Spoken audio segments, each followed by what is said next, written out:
नमस्कार दोस्तों, crack UPSC CSC with India's largest learning platform Unacademy पे आप सभी का स्वागत है। दोस्तों, मैं आप सभी के साथ मयंक द्विवेदी, ज्ञानवर्ध अकेडमी का डायरेक्टर, 9 ईयर टीचिंग एक्सपीरियंस, आपका हिमालयन पब्लिकेशन चीफ एडिटर, 12 से अधिक किताबों का लेखक। मेरा टेलीग्राम लिंक है अनकेडमी_मयंक द्विवेदी। साथ ही साथ आप देखें, आप मुझसे जुड़ सकते हैं टेलीग्राम पे और अनअकैडमी के लर्निंग ऐप पे। दोस्तों, अनअकैडमी पे लर्निंग ऐप देखें तो 3 से 5 की लगातार मेरी क्लासेज यहाँ पे होती हैं। 15,519 कोर्सेज यहाँ पे लॉन्च हो चुके हैं दोस्तों, जहाँ आप देखेंगे मैं आप सभी के साथ यहाँ जुड़ा हुआ हूँ। देखें, आप 3 तरीके से मुझसे जुड़ सकते हैं। प्लस कोर्स पे हैं, जो 12 महीने की फ़ीस आप देखें 49,500 है। 6 मंथ की फ़ीस 40,500 है। 3 मंथ्स की फ़ीस आपको 22,500 रुपीज़ है। देखिए दोस्तों, यहाँ पे 3 महीने की फ़ीस अगर आप लेना चाहते हैं तो 20,250 रुपये में एडमिशन होगा। यहीं पे आप देखेंगे 6 महीने की फ़ीस है 36,450। वहीं आप देखें सबसे बेहतर है 12 महीने की फ़ीस 44,550 रुपये। वहीं 24 महीने की फ़ीस है दोस्तों 64,800 रुपये और 36 महीने की फ़ीस 81,000 रुपये। दोस्तों, आप मेरा प्रोमो कोड इस्तेमाल कर सकते हैं, जो प्रो कोड है मयंक1। तो आप सभी देखिए दोस्तों, आइकॉनिक प्लेटफॉर्म आप इस्तेमाल करिए। आइकॉनिक प्लेटफॉर्म पे 25 जनवरी के बाद से फीसेस बढ़ने के चांसेस हैं। तो आप सभी यहाँ पे 10% डिस्काउंट के लिए आप सभी देख सकते हैं। 12 महीने की फीस 69,500, जो आपको 62,550 रुपीज़ मिलेगा। आपको 24 महीने की फ़ीस 96,300 रुपये में है। 36 महीने की फ़ीस 1,41,126 रुपये आप देखेंगे 1,26,900 रुपये में है। आप सभी दोस्तों मेरा प्रोमो कोड मयंक1 इस्तेमाल कर सकते हैं अपनी फ़ीस में 10% डिस्काउंट के लिए। दोस्तों, ऑप्शनल का प्लेटफॉर्म सबसे शानदार, जहाँ पे आप देखें 5,000 रुपये में अर्थात 4,500 रुपये में आपको मिलेगा 1 महीने का एडमिशन सब्सक्रिप्शन। 6 महीने के लिए 20,500 रुपये मात्र में आप सभी दोस्तों देखिए 6 मंथ का आप सब्सक्रिप्शन ले सकते हैं। आप देखें 12 महीने में 24,750 का सब्सक्रिप्शन ले सकते हैं। साथ ही आप देखें आपको 24 महीने में यहाँ देना होगा 36,000 रुपये मात्र। वहीं 36 महीने में आपको 45,000 रुपये में आपको दोस्तों 3 साल का मिल सकता है आपका सब्सक्रिप्शन। और मेरा प्रोमो कोड है मयंक1। दोस्तों देखिए, न्यू बैचेज स्टार्ट हैं 2021, 22 और 23 के लिए। 6 मंथ बैचेज स्टार्ट हैं, आप इसे ज्वाइन कर सकते हैं। दूसरा बैचेज दोस्तों कंप्लीट 1 ईयर बैचेज स्टार्ट है, आप इन्हें देखें। कंप्लीट 2 ईयर्स बैचेज स्टार्ट हैं और एनसीईआरटी बैचेज स्टार्ट हैं, आप इन्हें देख सकते हैं। दोस्तों, आज का हमारा जो टॉपिक है वो हम डिस्कस कर रहे हैं अकबर के बारे में। एक महान शासक अकबर का जन्म अगर देखें दोस्तों, हम लोग शुरू करते हैं। आज का अपना टॉपिक है अकबर, जहां देखें अकबर का जन्म अमरकोट के राजा बीरसाल के महल में 15 अक्टूबर 1942 ईस्वी को हुआ था। ये तब हुआ था जब आप सोचिए कि हुमायूं निर्वासित जीवन व्यतीत कर रहा था और शेरशाह सूरी से पराजित होने के बाद वह अपनी राजधानी से भाग चुका था। उस समय कहा जाए तो अमरकोट के राजा बीरसाल के यहाँ हुमायूं ने पनाह लिया था, शरण लिया था और उसी समय अब हमीदा बानो बेगम से विवाह किया, जिससे अकबर नाम का पुत्र प्राप्त होता है। अकबर अपने जन्म से के प्रारंभिक 3 वर्ष तक अस्करी, इसके चाचा थे, अस्करी के संरक्षण में रहा। जबकि हुमायूं और कामरान के बीच कंधार को लेकर हो रहे युद्ध के दौरान जब हुमायूं की तोपें कंधार के किले पर आग बरसा रही थी, उसमें कामरान ने बालक अकबर को किले की दीवार पर, ध्यान रखिएगा, किले की दीवार पर लटका दिया था, किंतु सौभाग्य से वह बच गया। तो अकबर ने अपने प्रारंभिक जीवन में बहुत कठिन चुनौतियों का सामना किया है। अकबर ने बाल्यकाल में ही गजनी और लाहौर के सूबेदार के रूप में अपना कार्य भी किया है। तो आप देखें, अकबर के अंदर विलक्षण प्रतिभा बचपन से रही। उसने गजनी और लाहौर के सूबेदारों की भूमिका भी निभाई। हुमायूं की मृत्यु के अवसर पर अकबर पंजाब में सिकंदर सूर से युद्ध लड़ रहा था। अकबर का राज्याभिषेक बैरम खां की देखरेख में हुआ दोस्तों। बैरम खां, जिन्हें खाने खाना कहा जाता था, पंजाब के गुरदासपुर जिले में कालनौर नामक स्थान पर 14 फरवरी, ध्यान रखिएगा, 14 फरवरी 1556 ईस्वी को मिर्ज़ा अबुल कासिम ने इसका राज्याभिषेक किया था। अकबर का राज्याभिषेक किया गया था दोस्तों। शासक बनने के बाद 1556 से लेकर के 1560 तक अकबर बैरम खां के संरक्षण में रहा। तो आप देखें, जो भी शासन का कार्य होता था वो बैरम खां के द्वारा होता था। अकबर मात्र कहा जाए तो एक सिग्नेचरी पावर उसके पास थी, उसके पास कोई भी डिसीजन लेने की क्षमता या अधिकार नहीं था एक तरीके से। अकबर के लिए सर्वप्रथम संकट के रूप में देखा जाए तो मोहम्मद आदिल शाह पहले संकट के रूप में देखे गए। 1556 ईस्वी में अकबर ने बैरम खां को अपना वजीर नियुक्त किया और उन्हें खाने खाना की उपाधि दी, दोस्तों देखिए, वास्तव में अकबर की प्रारंभिक स्थिति को सुदृढ़ करने में बैरम खां का महत्वपूर्ण योगदान रहा है, जो फारस के शिया संप्रदाय से संबंधित थे। दोस्तों कहा जाए तो इन्हीं दौर में पानीपत का द्वितीय युद्ध होता है, जो 5 नवंबर 1556 को हुआ वास्तविकता में। और यहाँ देखें कि अकबर के वकील एवं संरक्षक बैरम खां और मोहम्मद आदिल शाह सूर ने के वजीर सेनापति हेमू के बीच में यह लड़ाई लड़ी गई।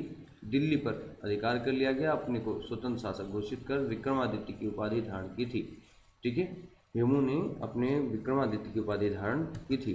देखिए, हेमू विक्रमादित्य की उपाधि धारण करने वाला 14वां शासक था, 14 नंबर का शासक था, 14वां शासक माना जाता है, 14 नंबर, राइट है ना, 14वां नंबर। डॉक्टर आरपी त्रिपाठी ने पानीपत के द्वितीय युद्ध के परिणाम के बारे में लिखा है कि हेमू की पराजय एक दुर्घटना थी, जबकि अकबर की विजय एक दैवी संयोग, अर्थात हेमू एक शक्तिशाली, एक बहादुर, एक योद्धा था, उसकी पराजय अपने आप में अकल्पनीय थी।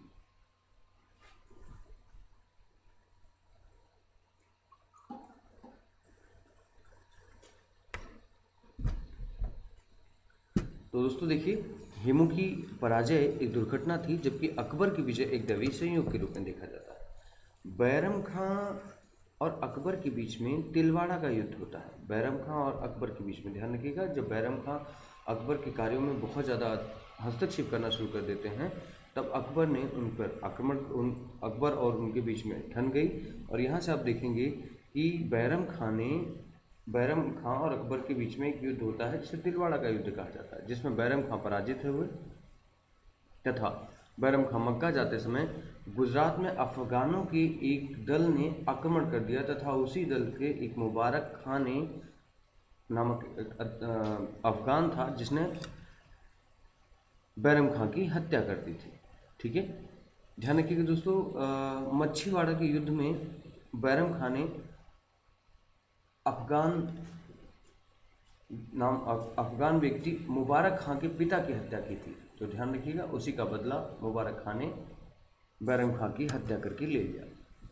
बैरम खां की मृत्यु के बाद अकबर ने बैरम खां की विधवा सलीमा बेगम से विवाह कर लिया तथा उसके पुत्र अब्दुल रहीम को पाल पोसकर खाने खाना की उपाधि दी। तो अब समझिएगा, खाने खाना पूरे इतिहास में 3 है, जैसे 3 कहा जाए खाने खाना है, कौन है? एक तो सबसे पहला कहा जाए बहलोल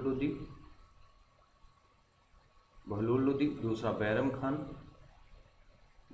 और तीसरा आपका अब्दुल रहीम, है ना, अब्दुल रहीम खाने खाना। 3 खाने खाना जानते हैं बस।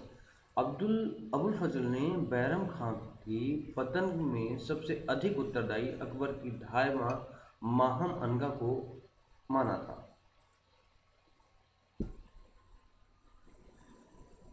माहम अनगा, ठीक है, माहम अनगा ढाई माँ जो थी अकबर का पालन पोषण करने वाली, उनका नाम था माहम अनगा। दोस्तों देखिए, अकबर के शासनकाल में 1560 से लेकर के 1562 ईस्वी तक ढाई माह का शासन था। ढाई माह माहम अनगा का शासन था। उनके पुत्र आदम खां और पुत्री जीजी अनगा द्वारा शासन कार्य किया जाता था।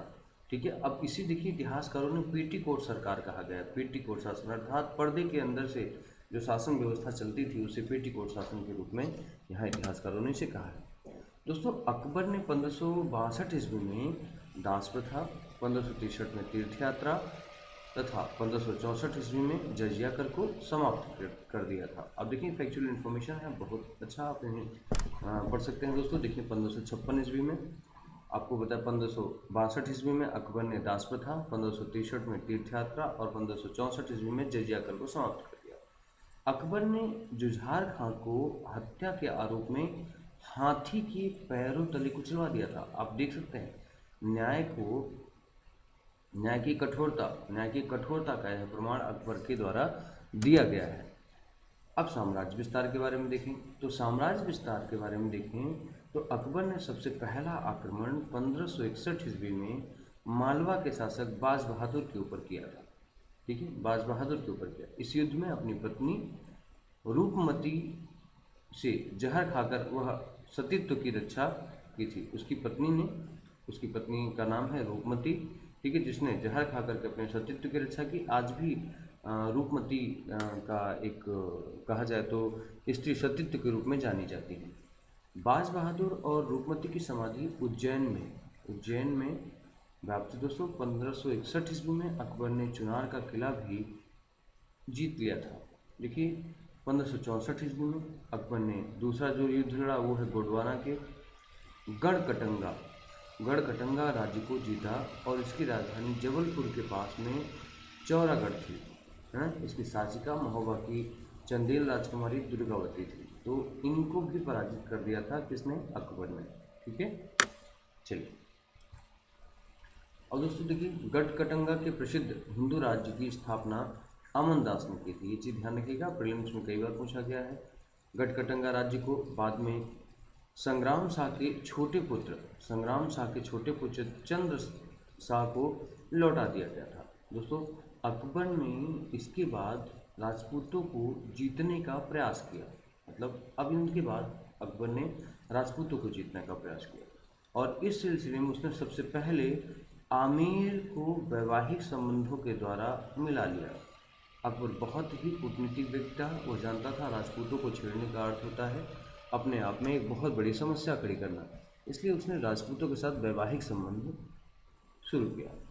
आमेर का शासक भारमाल, जिसे बिहारीमल भी कहा जाता है, पहला राजा था जिसने स्वच्छंदता से अकबर की अधीनता को स्वीकार किया था। तो आमेर, ध्यान रखिएगा, आमेर ने अधीनता कहा जाए तो पहला शासक था जिसने अधीनता स्वीकार की थी। दोस्तों 1562 में जब अकबर अजमेर में मोइनुद्दीन चिश्ती के दरगाह पर जियारत करने गया था तो मार्ग में राजा भारमल ने उससे मिलकर अपनी पुत्री हरखा बाई से विवाह करने का प्रस्ताव रखा था। ध्यान रखिएगा, हरखा बाई से विवाह करने का प्रस्ताव रखा था। 1567 में अकबर ने चित्तौड़ के किले पर घेरा डाला और उदय सिंह के सामंतों की सलाह पर किले का भार जयमल और फतेह सिंह को सौंपकर वह जंगल में जा छिपा। चित्तौड़गढ़ का किला मध्य राजस्थान का प्रदेश द्वार कहा जाता है। मध्य राजस्थान का प्रदेश द्वार कहा जाता है, अर्थात आप समझिए कि जो अकबर है वह मध्य राजस्थान में भी पहुंच चुका था। चित्तौड़गढ़ के किले में हुए कत्लेआम ऐसा पहला और अंतिम अवसर था जब अकबर ने ऐसा कत्लेआम करवाया था, जो अकबर के नाम पर एक धब्बा आज भी माना जाता है। अकबर जैमस और फत्ता की वीरता से इतना प्रभावित हुआ कि इन दोनों वीरों की हाथी पर सवार प्रतिमा को आगरा के किले के मुख्य द्वार पे लगवाया है। ध्यान रखिएगा, जैमस और फत्ता ये दोनों इतने जैमल और फत्ता, एक मिनट में सही कर देता हूँ। देखिए जैमल और फत्ता ये आगरा के किले के मुख्य द्वार पे आज भी इनका मूर्ति अंकित की गई है। अकबर ने चित्तौड़ विजय के उपलक्ष्य में चित्तौड़ विजय के फतेहपुर नामा जारी किया। ठीक है, अब देखेंगे 1552 ईस्वी में 1572 ईस्वी में अकबर द्वारा गुजरात पर आक्रमण किया गया, जिसका कारण इसकी समृद्धि और विश्व व्यापार में प्रमुखतः केंद्र होना था। तो गुजरात पर आक्रमण करने का मुख्य कारण क्या था? उसकी समृद्धि और विश्व व्यापार से उसकी कनेक्टिविटी। ठीक है, चलिए, गुजरात अभियान के दौरान ही अकबर ने पहली बार समुद्र दर्शन किया था। अब ध्यान रखिए दोस्तों, गुजरात के आक्रमण के दौरान ही उसने पहली बार समुद्र दर्शन किया, पहली बार पुर्तगालियों से मिला। स्मिथ महोदय ने 1563 ईस्वी में गुजरात के द्वितीय अभियान को इतिहास का द्रुतगामी आक्रमण कहा जाता है कि सबसे तीव्रतम प्रभाव से अकबर ने पुनः गुजरात पर आक्रमण किया। अकबर ने गुजरात विजय की याद में याद में राजधानी में फतेहपुर सीकरी में एक बुलंद दरवाजा का निर्माण करवाया था गुजरात विजय के उपलक्ष्य में। 1576 ईस्वी में अकबर ने दाऊद खां को पराजित किया और उत्तर भारत में अंतिम अफगान शासन का अंत कर दिया। तो कहा जाता है किसने अंतिम अफगान शासन का अंत किया? तो अकबर ने भारत में अंतिम अफगान शासन का अंत कर दिया। दोस्तों अकबर ने 1581 में काबुल पर अधिकार किया करके अपनी सौतेली बहन एवं काबुल के शासिका हाकिम मिर्जा की बहन बख्तुनिस को काबुल का गवर्नर बनाया। यह पहला अवसर था जब किसी भारतीय शासक ने काबुल की ऐतिहासिक नगर पर अपनी कदम को रखा था। ध्यान रखिएगा दोस्तों, काबुल तक का राज्य अकबर के शासनकाल में आता था। कंधार प्रांत भी सर्वप्रथम अकबर ने ही 1595 ईस्वी में जीता था। 1595 आप समझ सकते हैं कि अकबर ने काबुल और कंधार तक अपने राज्य को फैलाया। साथ ही साथ आप देखेंगे 1581 ईस्वी में अकबर के शासनकाल का सर्वाधिक संकटपूर्ण वर्ष अगर आपसे पूछा जाए कब था, तो वो 1581 का दौर था। चलिए देखते हैं दोस्तों, दक्षिण भारत की विजय देखा जाए तो अकबर की दक्षिण नीति मूल रूप से साम्राज्यवादी नीति से प्रेरित थी। अकबर ने दक्षिण के राज्यों में जैसे खानदेश है, अहमदनगर है, असीरगढ़ का किला है, ठीक है, को जीता। खानदेश एक प्रकार से दक्षिण का प्रवेश द्वार माना जाता है। खानदेश को दक्षिण का प्रवेश द्वार माना जाता है। दोस्तों देखेंगे अकबर ने 1600 ईस्वी में अहमदनगर पर अधिकार कर लिया। 1600 ईस्वी में अहमदनगर पर अधिकार कर लिया, जबकि अकबर ने अहमदनगर के बहादुर शाह की पत्नी का नाम बहादुर शाह चांद बीबी संरक्षिका थी से संधि के फलस्वरूप बरार का प्रदेश तथा बहुत ही भेंट प्राप्त की। इस युद्ध के दौरान मुगल सर्वप्रथम मराठाओं के संपर्क में आए। तो आप देखेंगे कि अहमदनगर पर आक्रमण करने के समय पहली बार मुगल और मराठा के बीच में आपस में एक दूसरे की पहचान होती। तो देखा अगर कहा जाए तो 1601 ईस्वी में अकबर ने अंतिम आक्रमण के रूप में असीरगढ़ की किले को जीता। माना जाता है दोस्तों अकबर ने असीरगढ़ का किला सोने की कुंजी से खुलवाया था। सोने की कुंजी से खुलवाया था, ये बहुत महत्वपूर्ण फैक्ट है। अगला देखेंगे अकबर के समय में कुछ विद्रोह भी हुए थे। जैसे अकबर के समय में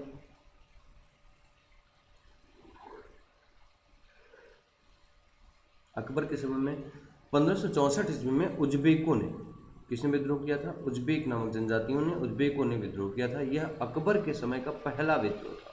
ध्यान रखिएगा, यह अकबर के समय का पहला विद्रोह था। साथ ही साथ 1586 ईस्वी में अकबर बलूचियों ने विद्रोह कर दिया था। इसी विद्रोह के दौरान बीरबल की मृत्यु हो गई थी। तो किस विद्रोह में बीरबल की मृत्यु हुई? तो बलूचियों के विद्रोह में बीरबल की मृत्यु हो गई। 1599 में शहजादा सलीम ने पुर्तगालियों के साथ षड्यंत्र कर विद्रोह कर दिया तथा इलाहाबाद में अपने को स्वतंत्र बादशाह घोषित कर लिया। अब देखिए इलाहाबाद में अपने को स्वतंत्र बादशाह घोषित कर लिया। सलीम के ही इशारे पर और अच्छा के बुंदेला सरदार बीर सिंह ने अबुल फजल की हत्या कर दी। अब देखिए सलीम का मतलब है आपका जहांगीर, ठीक है। जहांगीर सत्ता पर आधिपत्य चाहता था, अकबर को हटाकर स्थानांतरित करके बादशाह बनना चाहता था, है ना। और ऐसी स्थिति में उसने सबसे महत्वपूर्ण जो अकबर के सलाहकार थे अबुल फजल, इनकी हत्या करवा दी। इस प्रकार 25 अक्टूबर 1605 ईस्वी में पेचिश से परेशान अकबर की मृत्यु हो जाती है। दोस्तों अकबर ने गुजरात को जीतने के बाद राजा टोडरमल को लगान व्यवस्था का उत्तराधिकारी घोषित किया। कर्नल टाड ने उदय सिंह के बारे में टिप्पणी करते हुए कहा है कि मेवाड़ के लिए यह कितना अच्छा होता यदि वहाँ इतिहास अपने राजाओं की सूची में उदय सिंह का नाम भी अंकित न करता। तो आप समझिए कि कहीं न कहीं उदय सिंह ने अपने जो क्रिया प्रणाली थी उससे राजपूतों का गौरव कमज़ोर किया था। इस वजह से यह टिप्पणी की गई।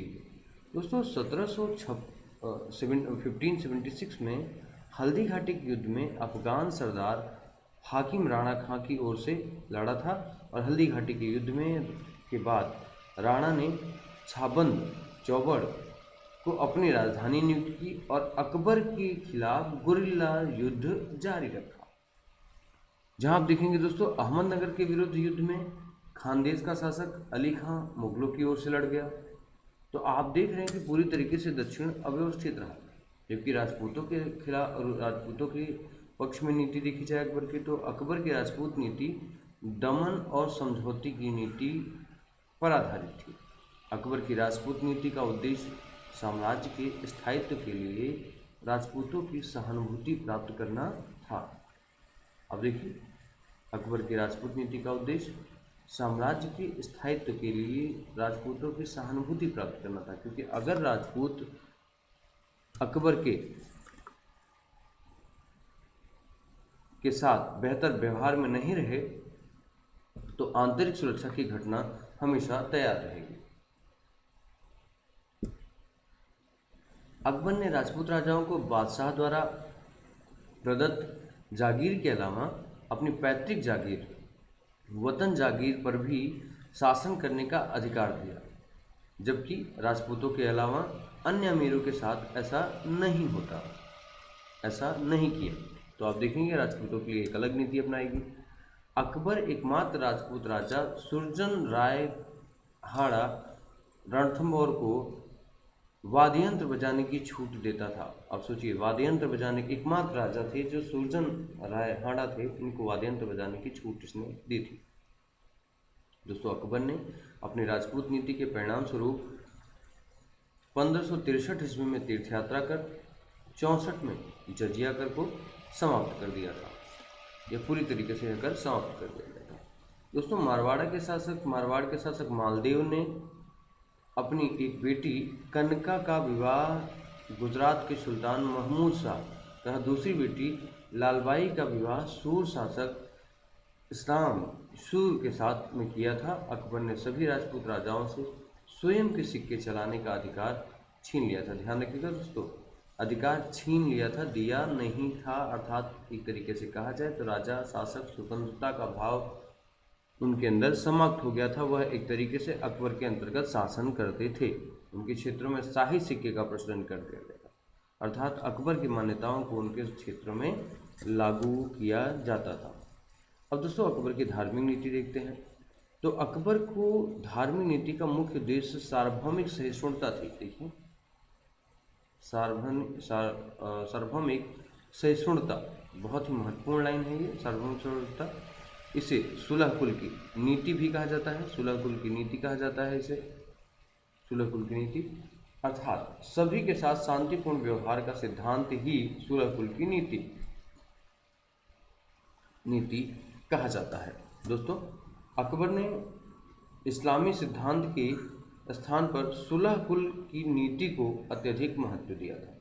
अकबर के प्रारंभिक धार्मिक विचारों पर उनके शिक्षक अबुल लतीफ़ और सूफी विचारधारा का काफ़ी प्रभाव पड़ा।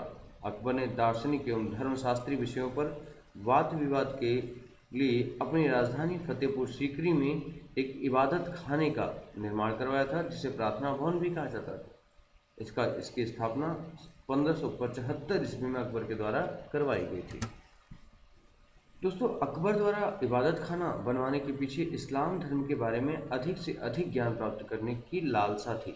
अकबर प्रारंभ में इबादत खाने में केवल इस्लाम धर्म के उपदेशों को ही आमंत्रण करता था, किंतु बाद में 1778 ईस्वी में वह धर्म के आचरण से दुखी होकर के सभी धर्मों के विद्वानों को आमंत्रित करने लगा और उसे धर्म संसद के नाम से घोषित कर दिया। इबादत खाना जो थे वो धर्म संसद के रूप में अकबर ने 1578 के बाद से उसे घोषित कर दिया। जबकि देखेंगे, अकबर समस्त धार्मिक मामलों को अपने हाथों में लेने के लिए 1579 में मजहर नामा की घोषणा करता है, जिससे उसे धर्म के मामले में सर्वोच्च बना दिया।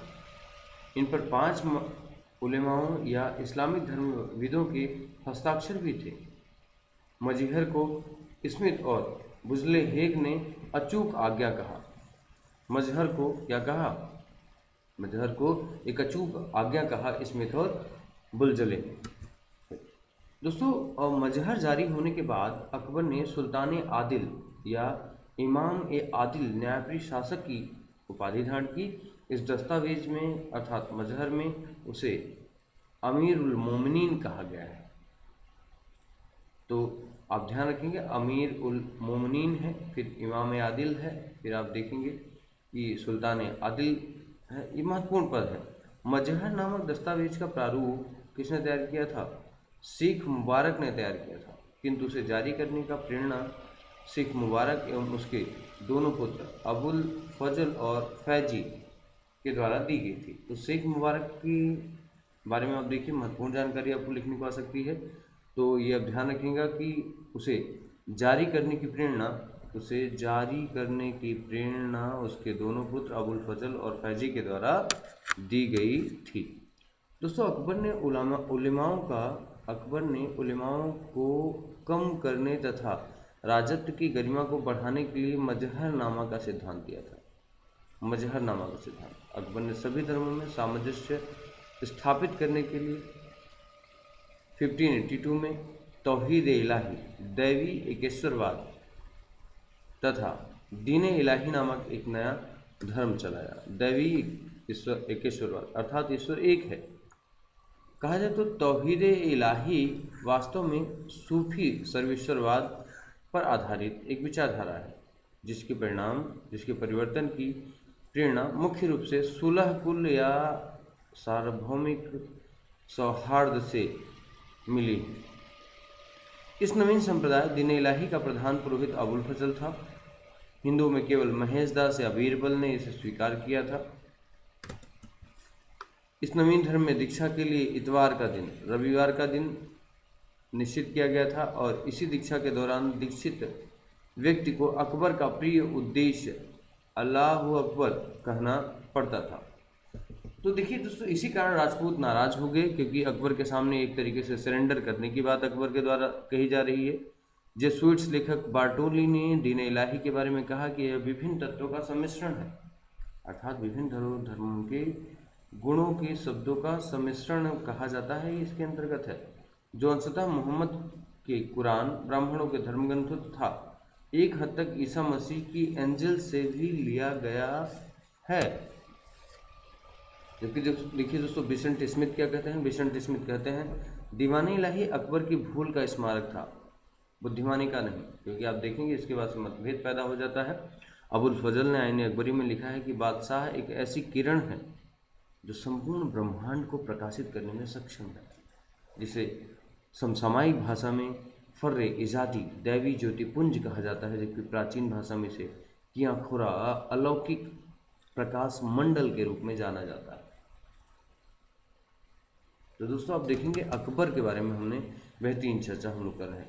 दीन इलाही धर्म में दीक्षित शिष्य को 4 चरणों में, है ना, चहार गाना ये इखलाक को पूरा करना होता है। ये 4 चरण हैं: जमीन, संपत्ति, सम्मान और धर्म। दीन इलाही एक ऐसा संप्रदाय था जिसमें पारस्परिक सद्भाव एवं सहयोग को बनाए रखा जा सकता या बनाए रखना ही इसका मुख्य उद्देश्य माना जाता है। ठीक है दोस्तों, दीन इलाही की असफलता के कारण क्या थे अगर हम लोग चर्चा करें तो देखिए, तत्कालीन रूढ़िवादी परिस्थितियाँ। अबुल फजल ने बादशाह अकबर से आग, हवा, पानी, भूमि इन 4 तत्वों के समावेश की बात कही थी, जिसमें उन्होंने योद्धाओं की तुलना अग्नि से, शिल्पकारों की और व्यापारियों की तुलना हवा से, विद्वानों की तुलना पानी से तथा किसानों की तुलना भूमि से की थी। बहुत ही महत्वपूर्ण लाइन ये है दोस्तों। वहीं देखेंगे सूफी मत में आस्था जताते हुए अकबर ने चिश्ती संप्रदाय को प्रश्रय दिया था। वह शेख सलीम चिश्ती का परम भक्त था और उसी के नाम पर अपने बेटे का नाम सलीम रखा था। ध्यान रखिएगा, अकबर ने 1883 ईस्वी में एक नए कैलेंडर इलाही संबत को जारी किया। इलाही संबत को जारी किया। महदवी विचारों में सहानुभूति रखने के कारण अकबर को मुल्लाओं के भारी विरोध का सामना करना पड़ा। मतलब आप देखेंगे इसी वजह से आप कट्टर इस्लामी लोग अकबर को नहीं मानते हैं। कट्टर इस्लामी लोग जो हैं वो अकबर को नहीं मानते हैं। आप देखेंगे अकबर ने प्रयाग और बनारस जैसे तीर्थस्थलों पर लगने वाले तीर्थ यात्रा कर को समाप्त कर दिया था। बदायूनी ने अकबर के इस्लाम विरोधी कार्यों की एक लंबी सूची बनाई थी। किसने बनाई थी? बदायूनी ने, जिसमें उसने कहा था कि 1580 ईस्वी में उसने मुसलमानों को दाढ़ी बढ़ाने की आज्ञा दी, हज यात्रा को बंद कर दिया तथा मुस्लिम त्योहारों एवं रोजों पर रोक लगा दी। यह ऐसा कहना था बदायूनी का।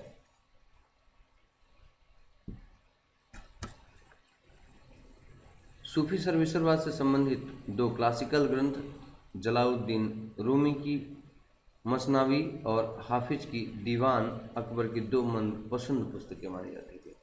तो आप ध्यान रखिएगा, जलालुद्दीन रूमी की मसनावी और हाफिज का दीवान जो है वो अकबर की दो महत्वपूर्ण पुस्तकें मानी जाती हैं। 1883 ईस्वी में पहले अकबर की मुद्राओं पर कलमा और खलीफाओं का विवरण अंकित होता था, किंतु 1853 ईस्वी के बाद उन पर सूर्य और चंद्रमा की महिला का बखान करने वाले पद अंकित किए जाते हैं।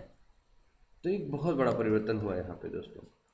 अकबर ने सभी धर्मों को महत्व दिया और विभिन्न धर्मों के विद्वानों को अपने इबादत खाने में भी रखा। जैसे हिंदू धर्म में देवी और पुरुषोत्तम, जैन धर्म में हरिविजय सूरी और चिन्प्रभा सूरी, विजय सेन सूरी और शांति चंद्र, पारसी धर्म में दस्तूर मेहरजी राणा, ईसाई में अकाबीबा और मोन्सेरात, और हिंदी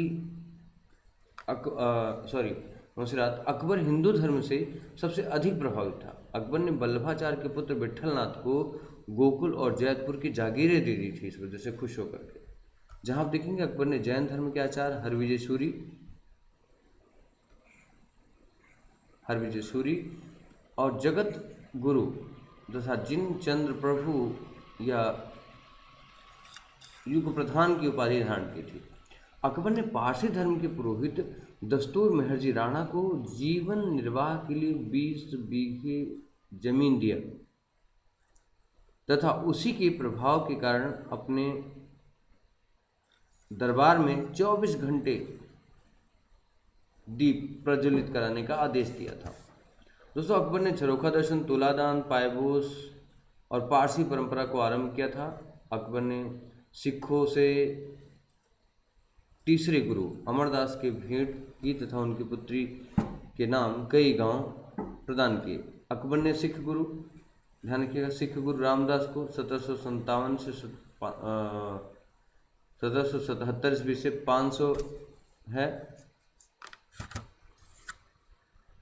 500 बीघा जमीन प्रदान की, जिसमें एक प्राकृतिक तालाब भी था, जहां पर कालांतर में अमृतसर नगर की स्थापना हुई और स्वर्ण मंदिर का निर्माण भी इसी जगह पे हुआ। दोस्तों, फतेहपुर सीकरी का निर्माण का खाका बहाउद्दीन ने तैयार किया था। अकबर के दरबार में ईसाइयों का जेसुइट्स मिशन 3 बार आ चुका है। अकबर के दरबार में 1580 ईस्वी में फतेहपुर सीकरी आने वाले प्रथम जेसुइट्स मिशन का नेतृत्व फादर इकाबीबा ने किया था। फादर इकाबीबा ने किया था। आप देखिए यहाँ पे जो आपने यह है वो देखिए, प्रथम जेसुइट्स मिशन का नेतृत्व जो है फादर इकाबीबा ने किया था। अकबर ने सती प्रथा को रोकने का प्रयास किया, विधवा विवाह को कानूनी मान्यता प्रदान करने की गति, शराब की प्रक्रिया पर रोक लगाया तथा लड़के एवं लड़कियों की विवाह की आयु 16 से 14 वर्ष कर दी गई। 16 और 14 वर्ष कर दी गई। ध्यान रखिएगा दोस्तों। चलिए कुछ महत्वपूर्ण घटनाएं देख लेते हैं। 1660 से 62 के बीच पर्दा प्रथा शासन था, और ये पर्दा प्रथा जानते हैं कि महिला आदम खां जो उनकी अकबर की धाय महामनगा थी, उनके द्वारा तैयार किया गया था। 62 ईस्वी में दास प्रथा का अंत है। 63 ईस्वी में तीर्थ यात्रा पर कर समाप्त है। प्रयाग और बनारस आदि तीर्थों पर 64 देखिए 1564 ईस्वी में जजिया कर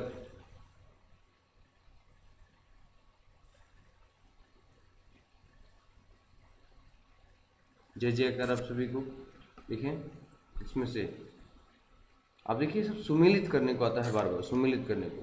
1781 में फतेहपुर सीकरी की स्थापना प्रारूप बहाउद्दीन ने तैयार किया था। 1775 में फतेहपुर सीकरी में इबादत खाने का निर्णय। 1778 में इबादत खाने को सभी धर्मों के लिए खोल दिया गया, अर्थात इसे धर्म संसद कहा गया। इबादत खाने को क्या कहा जाता है? धर्म संसद कहा जाता है। 1575 से 86 ईस्वी में संपूर्ण साम्राज्य 12 सूबों में बटा था। दक्षिण विजय के बाद इसकी संख्या 15 हो गई। 1582 ईस्वी में टोडरमल द्वारा दसाला पद्धति लागू की गई और 1573 से 74 ईस्वी में गुजरात विजय के बाद मनसबदारी प्रथा आरंभ किया गया। प्रेरणा अब्बा साइद नामक व्यक्ति ने इसे गो थ्रू किया था। तो दोस्तों बहुत बहुत धन्यवाद। आप देखेंगे देश के जाने माने टॉप एजुकेटर आप सभी के साथ जुड़े होते हैं। फीस हाइक होने की कभी को सूचना प्राप्त हो चुकी है। आप देखेंगे यूपीएससी सीएससी जीएस पे आप सभी की फीस 12 महीने में 88,000 है। आप सभी यहाँ कम है, 12 महीने में 70,000 है। ठीक है, तो इस विषय में हर जगह पे फीस में कटौती की गई है। आप सभी अपना मन बनाइए दोस्तों और जल्दी लीजिए। जबकि आप देख रहे हैं कि अनअकैडमी कॉम्बैट चल रहा है और यहाँ पे 7 फरवरी को फिर से एक युद्ध है जहाँ पे मिनिमम 60 मिनट में 60 क्वेश्चंस करना होता है। 6 सिलेक्शन रेटिंग स्कोर ही होती है, आप देखेंगे यहाँ पे। तो दोस्तों बहुत बहुत धन्यवाद, थैंक यू वेरी मच। आप सभी जितने भी विजेता हैं, जीतने वाले को मिलेगा 1 से लेकर के 3 रैंक को मिलेगा 3 मंथ्स का यूपीएससी सब्सक्रिप्शन प्लस। वहीं चौथे आपको से लेकर के 150 तक मिलेगा आपको अमेजन का 1000 का अमेजन वाउचर। दोस्तों बहुत बहुत धन्यवाद, फिर मिलते हैं आपसे जल्दी ही। Thank you very much.